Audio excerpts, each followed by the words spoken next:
Welcome, YouTube. JGreen302. I told myself I wasn't going to do this, but I'm going to do it anyway. Today is December the 2nd, 2011. It's approximately 11 a.m. I'm dating this with a timestamp. Between last night and this morning, the shitstorm of outrage with what Congress just passed with, what are they calling it? The Defense Act. You see here, the Senate passes the $262 billion defense bill that allows the president to declare the entire United States as a battlefield.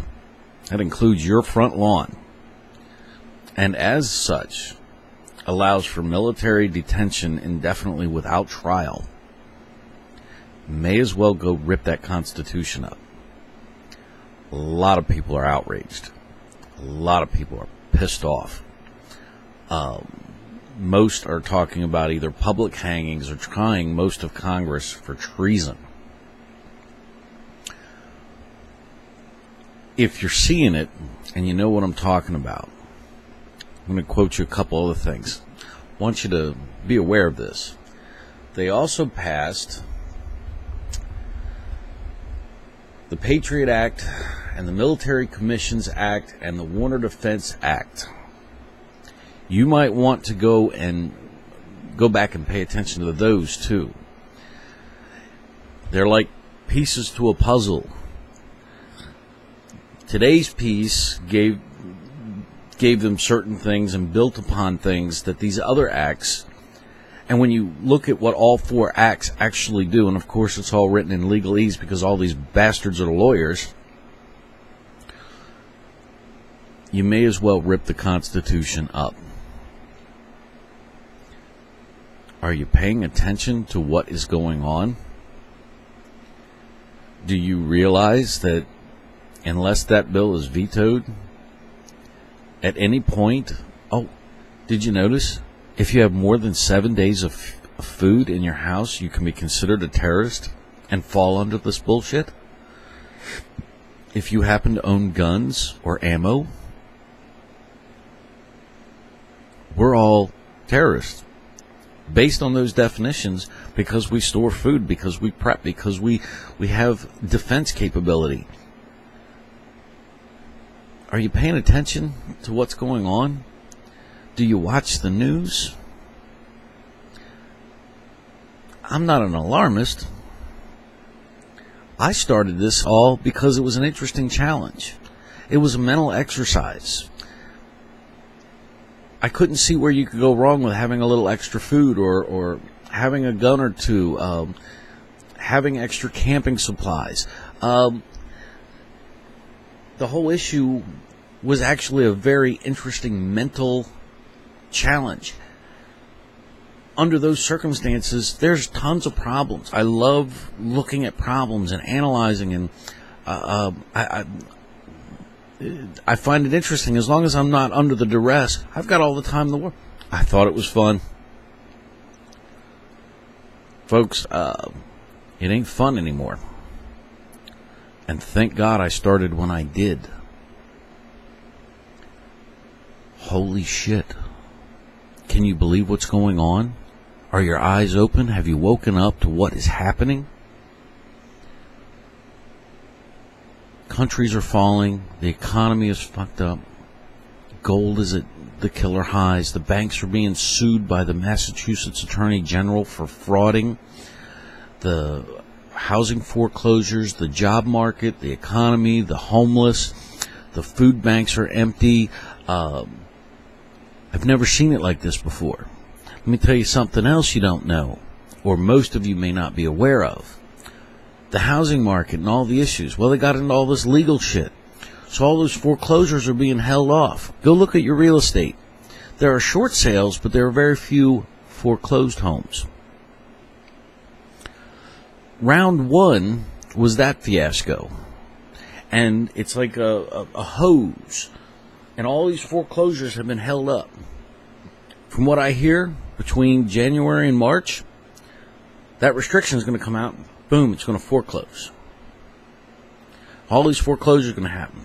What you don't know is round two is the 5-year ARMs that were issued that are coming due at the beginning of next year, that are going to cause round two of foreclosures. There's a third one, and I forget what it is. It's probably another variation of an ARM that's also going to come due, and that's going to cause round three. And we've only seen a third of the foreclosures, and my God, it's incredible now.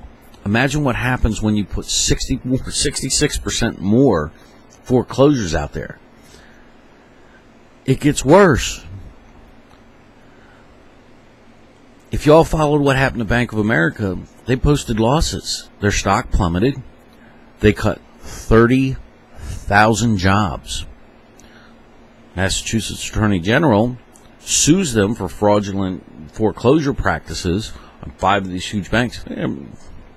Stock doesn't fall down. Nobody cares. They're going to keep making money, and they know it. Well, guess what? The reason of the backlog and the reason a lot of this is going on is they have to post quarterly profit losses. When they take those foreclosures, they're going to have to post losses. And they're about to post a shit ton. And when they post those losses, people are going to start bailing the banks. If one bank cut 30,000 jobs and 5 more banks have to post losses, Wells Fargo and the rest, JP Morgan, all these folks, and they cut jobs on an equivalent level, that's 120,000 jobs lost. Plus they're posting and these losses, and then all that money in the market for their shares of stock are going to disappear. So the banks might finally get their due diligence, but they're still going to foreclose on all these people. That's going to destroy the housing market. That's going to destroy housing value. It's going to flood the market. They're not going to be able to sell, so they're going to be posting losses. All these empty homes are going to deteriorate. Are you seeing the signs? When all this happens, if you are a multimillionaire sitting on tons of liquid money, and the housing market dumps, and the real estate market dumps, and people are desperate, you're going to get stuff. The rich are going to get pennies on the dollar. The broke are going to become super broke. The poor are going to become broke. You will either be rich or you will be poor. Add all of this to the rest of the economic picture and what the government's doing. Again, I don't want to be an alarmist, but if you are on a cruise ship and the propellers are falling off, the motors are catching on fire, the water filtration system is broke, the captain's control center catches fire and all the electronics are destroyed and the radios are out and the boat has water, if everything is going wrong, I'm not saying panic, but I would definitely be standing next to the lifeboat, if you know what I mean. Pay attention to what is going on.